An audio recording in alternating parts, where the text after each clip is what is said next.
Well, it's been a sweltering day, too hot even for dragons.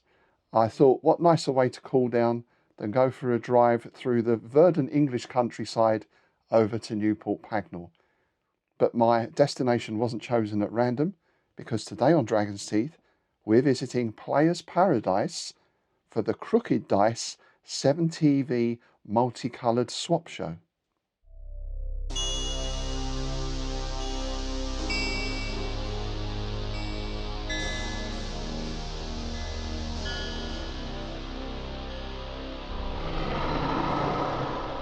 Hi, I'm Rob White, and thanks for joining me today on Dragon's Teeth. So yes, mini excursion today out into the fresh air, and for two reasons really. One was to visit Players Paradise, which is a gaming shop that's opened up in Newport Pagnell fairly recently. I think maybe about a year. So in dragon terms, that's fairly recent. And it just so happened that they're hosting a day put on by Crooked Dice revolving around their 7TV skirmish game. So a great chance to visit a new shop and also to see some 7TV in action and find out exactly what that's all about. Newport Pagnell is just sort of on the edge of Milton Keynes. It's about a 45-minute drive for me, so not too bad. And first things first, Players Paradise was very easy to find. It's just off the high street and they've got a car park just at the back. Now, what I'm going to do here is I'll take you on my camera tour of the shop and you can see everything that's on offer there. Then I got a chance to speak to David, one of the organisers of the Crooked Dice event, and he's going to tell us what 7TV is all about, what the day is all about, and so on. And I just also like to say a big thanks to the staff at People's Paradise. I think it was Carl very kindly showed me around. And as you'll see, well, the first thing that struck me was just the size of the place. I was very surprised. As you can see, when you go in, they've got some kids' games, some kids' toys, that kind of stuff. Then the whole rest of the place is devoted to gaming in all its various forms. Huge stock of Warhammer figures, models, bolt action, and the biggest collection of paints I've seen in my life. I think there's every main paint manufacturer represented there. And yeah, that's where I did the bulk of my shopping later on. As you'll remember last time when I visited those shops, and funnily enough was talking about some Crooked Dice figures there, I'm always on the lookout for good speed paints. And Players Paradise certainly didn't disappoint on that score. But there's tons more as well. They've got a cafe downstairs, they've got Magic the Gathering card collections, and upstairs a huge space that has, I think there's about 13, 14 tables in it, and a smaller room with about another 4 or 5 tables in there. So a really excellent gaming space. Anyway, if you're in the area, do drop in. I'm certainly planning on going back there quite soon. And I'm already thinking about maybe putting on some sort of event upstairs, perhaps around Fantastic Battles, perhaps around my own rule set, We Want the Gold. We shall see. Anyway, enjoy the tour. And then, as I said, we'll have that chat with David about 7TV. As always, if you're enjoying the content on the channel, please do click like, share and subscribe, as it really does help. And I'll see you soon.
So we're with David, one of the organisers for today. Hi David, how's it going? It's going all right. So a bit warm, but otherwise we're really good. It hasn't deterred anyone. Looks like you've got a good... No, we've got 23 players plus either me or Carl as a ringer. So, wow. And travelling from all over the country as well. Excellent, excellent. So could you give us a brief sort of guide as to what 7TV is and what today is about? Okay, so 7TV is what Carl describes as a sandbox game, in that you have a series of profiles and then you build a cast from whatever genre or style that you want. And then you match profiles to those cards. Right. And then there's three types. You have a star. You generally have a star for your cast. Yeah. Because it's all based around it being a TV program. Right. So an episode of it, or in this case, like a little mini series. I'll explain that in a second. So you end up with a star, you end up with some co-stars, and then your iniquitous extras. Who do all the hard work and the ones who get bumped off first. So. And it's a very objective-based game. Sure. So we've written 3 episodes. So the first one was you had to get diagonally across the board to get objectives. There's also a character who's interfering with that. Right.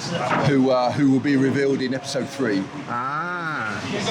So there's a little bit of the old Scooby stuff going on here. Right. Today's called the Multicoloured Show Swap. So it's basically themed around it being like 80s or 90s Saturday TV.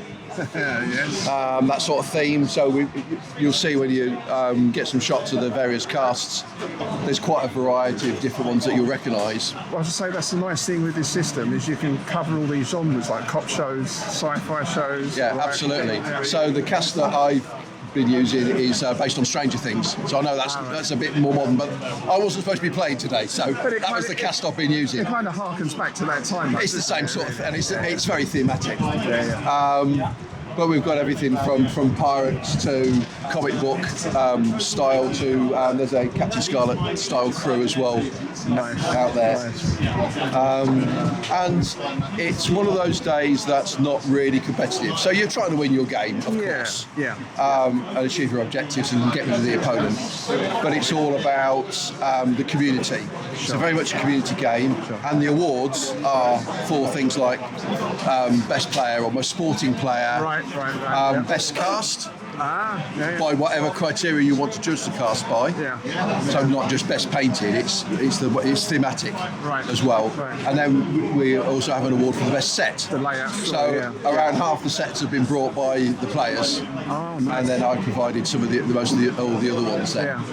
And this particular one is an official Crooked Dice Gaming Day. Okay. But we do run them regularly on a slightly smaller scale. But the idea is still the same. It's a community. It's a chance to play some different people with some casts that a lot of people like to design the cast for the event. So we'll do the theme of the event. And that'll be published in advance, and then people will develop their casts towards that. Maybe getting some practice games in, maybe not. So sometimes, quite often, it's the first time they've hit the table is on the day of the competition. So Crooked Dice, there's 2 or 3 main aspects to that. So one is the miniatures. So something like 2,000 sculpts. Majority in metal, but now moving into STL versions as well, digital as well. But you've got buildings that go with it. You've got vehicles, so there's some vehicles that you might recognise from certain shows. A bright green van with an orange design on the side, and there's a silver car with things bolted on the back, and a big white ambulance. So there's that aspect of it. There's the actual game itself, the 7TV game itself, which continues to expand with the different genres and the different feature packs. So the feature gives you a set of coordinated episodes with fixed casts and profiles that tell a story through those. So one example there is the Dracula one, which gives you, I think, 5 stories very closely based on the Dracula story. So we start with in a foreign land, and then the second scenario is landing in somewhere in the northeast. Somewhere in the northeast, So I've got all the models assembled for that now. I've just got the terrain to put together, because obviously each of them requires a certain combination of your terrain to build the village or the graveyard or whatever it is. And then the next stage then is a game variant. It's going to be called Colony 87, which is where you're interacting with the occupants of a town, if you like, or an area in a space town. And that's the game that's currently under development. Oh, nice. So that's going to be an interesting aspect. And one thing that caught my eye before was the presentation in the old video boxes. Absolutely. It was just genius. Such a good idea. So today's pack came as a video case. And Carl was telling me he had to send off to the States or something for those. I had boxes of these up until a couple of years ago and just chucked them away. I've got my sets. I've got rid of a load of videos, but I've kept the cases, so I can keep sets of things together. Excellent. I just need to replicate the very nice graphics on it, so it looks better on the shelf. Nice one. Well, thank you, David. Thank you for talking us around. And I'll obviously put the link up to the relevant websites below and all that. And it's a fantastic looking game. So I hope people can take a look and have a look, see what's going on. They're obviously just started the game, so there's just getting stuff on the table at the moment. Brilliant. Nice one. Thank you, sir. Okay.